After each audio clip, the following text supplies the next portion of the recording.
Chapter 7 of The Wonderful Wizard of Oz by L. Frank Baum. This recording is in the public domain.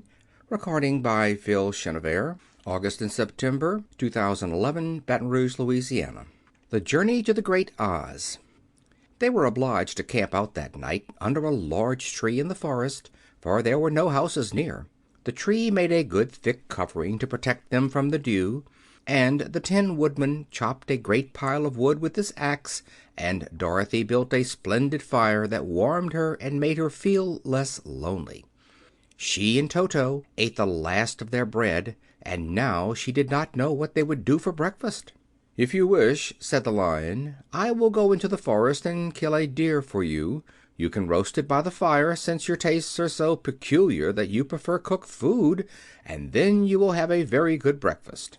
"Don't, please don't," begged the Tin Woodman. "I should certainly weep if you killed a poor deer, and then my jaws would rust again." But the Lion went away into the forest and found his own supper, and no one ever knew what it was, for he didn't mention it. And the Scarecrow found a tree full of nuts and filled Dorothy's basket with them, so that she would not be hungry for a long time. She thought this was very kind and thoughtful of the Scarecrow, but she laughed heartily at the awkward way in which the poor creature picked up the nuts. His padded hands were so clumsy, and the nuts were so small, that he dropped almost as many as he put in the basket. But the Scarecrow did not mind how long it took him to fill the basket, for it enabled him to keep away from the fire, as he feared a spark might get into his straw and burn him up. So he kept a good distance away from the flames, and only came near to cover Dorothy with dry leaves when she lay down to sleep. These kept her very snug and warm, and she slept soundly until morning. When it was daylight, the girl bathed her face in a little rippling brook, and soon after they all started toward the Emerald City. This was to be an eventful day for the travelers.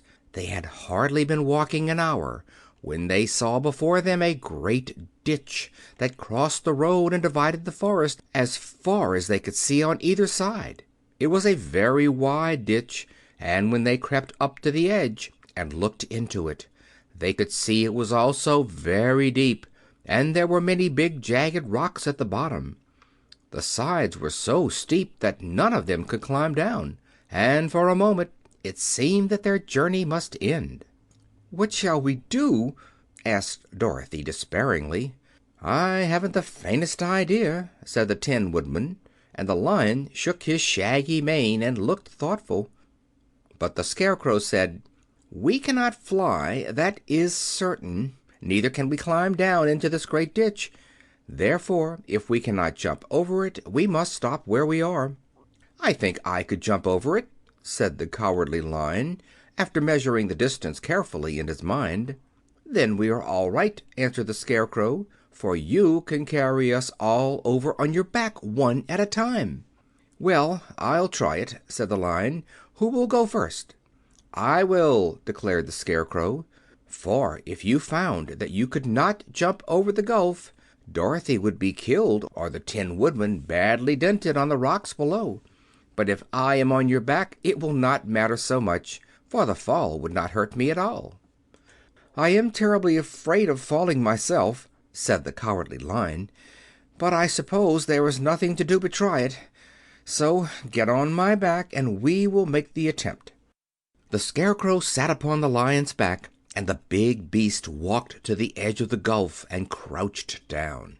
"Why don't you run and jump?" asked the Scarecrow. "Because that isn't the way we lions do things," he replied. Then, giving a great spring, he shot through the air and landed safely on the other side.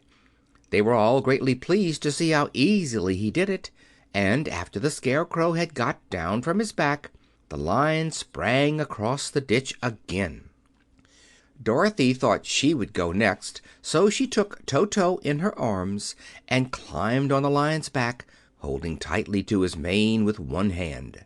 The next moment it seemed as if she were flying through the air, and then, before she had time to think about it, she was safe on the other side. The Lion went back a third time and got the Tin Woodman, and then they all sat down for a few moments to give the beast a chance to rest, for his great leaps had made his breath short, and he panted like a big dog that has been running too long.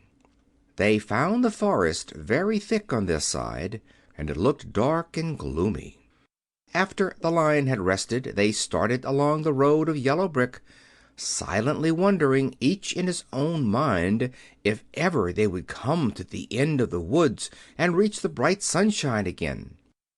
To add to their discomfort, they soon heard strange noises in the depths of the forest, and the Lion whispered to them that it was in this part of the country that the Kalidahs lived.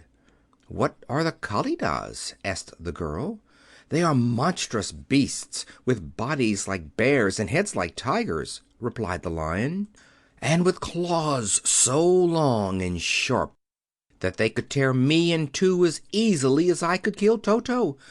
I'm terribly afraid of the Kalidahs." "I'm not surprised that you are," returned Dorothy. "They must be dreadful beasts."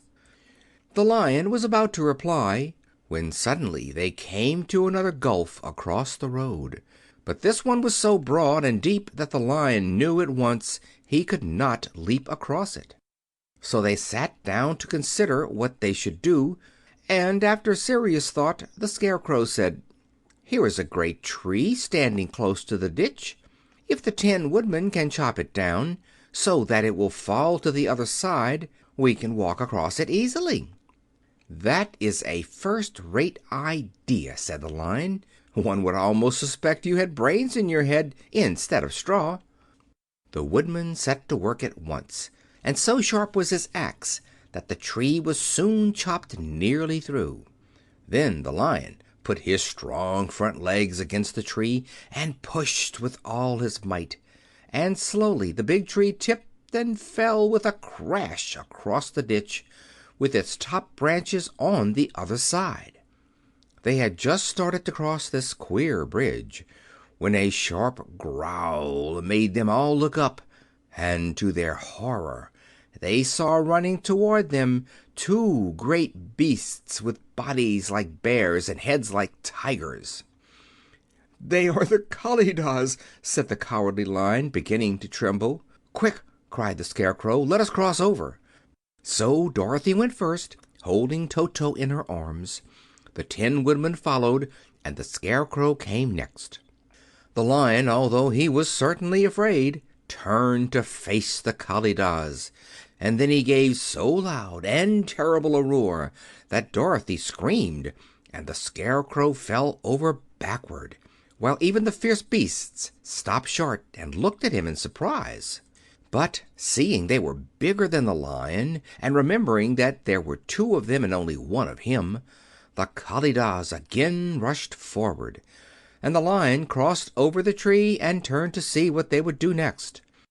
Without stopping an instant, the fierce beasts also began to cross the tree, and the Lion said to Dorothy, "We are lost, for they will surely tear us to pieces with their sharp claws. But stand close behind me, and I will fight them as long as I am alive." "Wait a minute," called the Scarecrow. He had been thinking what was best to be done, and now he asked the Woodman to chop away the end of the tree that rested on their side of the ditch. The Tin Woodman began to use his axe at once, and just as the two Kalidahs were nearly across, the tree fell with a crash into the gulf, carrying the ugly, snarling brutes with it, and both were dashed to pieces on the sharp rocks at the bottom. "Well," said the Cowardly Lion, drawing a long breath of relief, "I see we are going to live a little while longer, and I am glad of it, for it must be a very uncomfortable thing not to be alive. Those creatures frightened me so badly that my heart is beating yet." "Ah," said the Tin Woodman sadly, "I wish I had a heart to beat." This adventure made the travelers more anxious than ever to get out of the forest, and they walked so fast that Dorothy became tired and had to ride on the Lion's back. To their great joy, the trees became thinner the farther they advanced, and in the afternoon they suddenly came upon a broad river flowing swiftly just before them. On the other side of the water they could see the road of yellow brick running through a beautiful country, with green meadows dotted with bright flowers, and all the road bordered with trees hanging full of delicious fruits. They were greatly pleased to see this delightful country before them. "How shall we cross the river?" asked Dorothy. "That is easily done," replied the Scarecrow. "The Tin Woodman must build us a raft so we can float to the other side." So the Woodman took his axe and began to chop down small trees to make a raft, and while he was busy at this the Scarecrow found on the river bank a tree full of fine fruit. This pleased Dorothy, who had eaten nothing but nuts all day, and she made a hearty meal of the ripe fruit. But it takes time to make a raft, even when one is as industrious and untiring as the Tin Woodman, and when night came the work was not done. So they found a cozy place under the trees, where they slept well until the morning, and Dorothy dreamed of the Emerald City and of the good Wizard of Oz, who would soon send her back to her own home again. End of chapter 7.